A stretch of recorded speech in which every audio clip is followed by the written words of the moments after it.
Welcome, Craig, please. Thank you very, very much, Madam Toastmaster.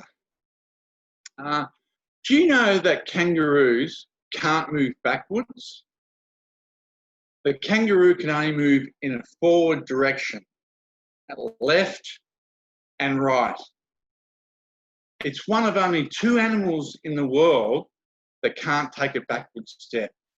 And the other animal is the Australian emu. Do you know that the koala bear isn't a bear species? It's actually a marsupial, meaning it has a pouch where it keeps its young in there. Both the kangaroo and koala bears are both marsupials. So tonight I'm going to talk about kangaroos and koala bears. There's 2 types of kangaroos, the common grey and the red kangaroo, which can grow up to 6 foot high. Most of the kangaroos are found all around Australia and also in certain parts of Papua New Guinea. They hang out in the flat, open plains, and also they can be found in country golf courses and nearer to the city, as long as they've got a lot of paddocks where they breed. Kangaroos breed very, very fast. The female kangaroo is always pregnant and has a baby in its pouch, which is called a joey. When that baby grows older, the mother throws it out and it can defend on itself. And when it does that, the baby comes through the womb into the bottom of the pouch, which is about that big, and it stays on the bottom of the pouch till it grows older and it can put the head up outside of the pouch.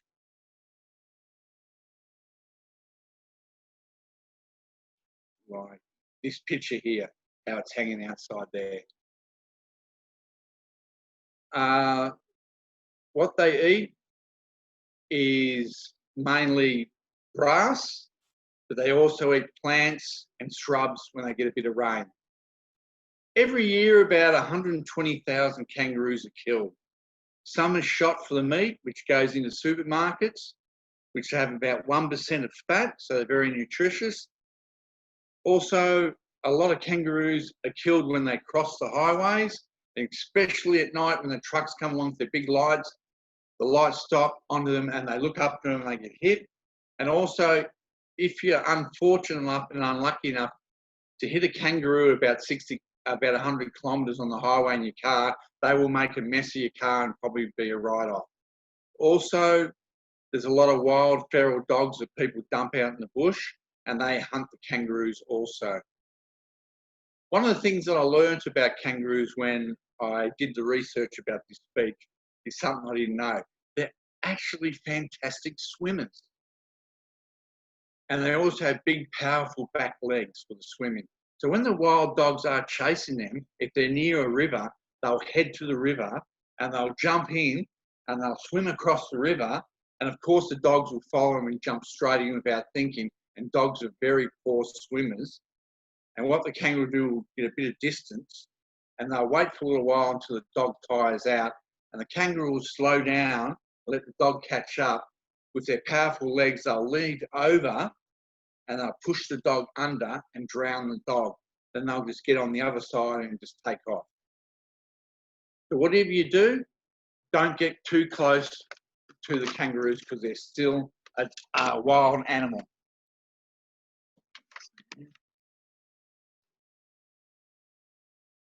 Now we move on to the koala bears. Koala bears are only found in Australia or in zoos around the world. They're actually a lazy animal.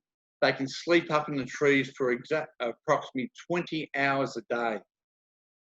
They only come down to the trees to move to the next trees to eat off the leaves. They actually have sharp claws to climb up on the tree, and they can actually bite you if you get too close to them. What do the koalas eat? Well, they're very, very, very fussy eaters. They eat the leaves up in the trees, and they only eat the good leaves and they leave the rest of the leaves. And then when it's time to move, they move to the next tree, get the better leaves. Breeding, they breed approximately 1 baby per year, which is called a joey. And for the first 7 months of the birth of the joey, it stays in the pouch on the bottom of the pouch. And then the last 3 months of after 7 months, they cling onto the back of the mother for the last 3 months, and they hang on to their mother. And after approximately 1 year, they're fully independent and they go out on their own. What are the dangers for the koala bear? Well, in Australia, we have a lot of bushfires, and they're very slow and they can't get away from bushfires because bushfires are very quick with the wind. Unlike the kangaroo, which can hop off at 40 kilometres an hour, they can get a bit burnt.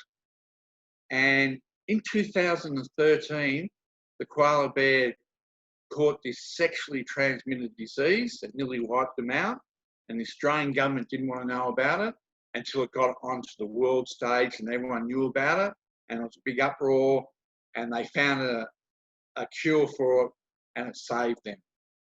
Also, they have troubles with the traffic, like the kangaroo. They have to sometimes cross the highway to get to the better trees after they're eating the other trees, and they can get hit by cars and that. And also wild dogs, they're actually an easy target for wild dogs because they're very slow. And also forests, they don't have much forest because Australians are knocking down a lot of trees because we've got a bigger population growing and people are knocking down for the houses. So in summary, what are the future for the kangaroos and koala bears? Well, of course, they've got the bushfires, lack of forests, wild dogs, some of the positives that they breed very quickly so they can turn over the cycle. Also, they're talking about the government to reserve some forests for the koala bears and the kangaroos. So once they reserve the forest, there'll be a lot of grass on the ground for the kangaroos, and there should be plenty of food on those reserved forests. So fellow Toastmasters and guests, if you ever come to Australia and you see a kangaroo or koala bear, don't think they're a cuddly little toy. Keep your distance and take your photos. Don't get too close, because if you disturb them, they'll get up and defend themselves because they are a wild animal. So hopefully I've taught a little bit about the koala bears and kangaroos. Thank you very much, and back to our Toastmaster.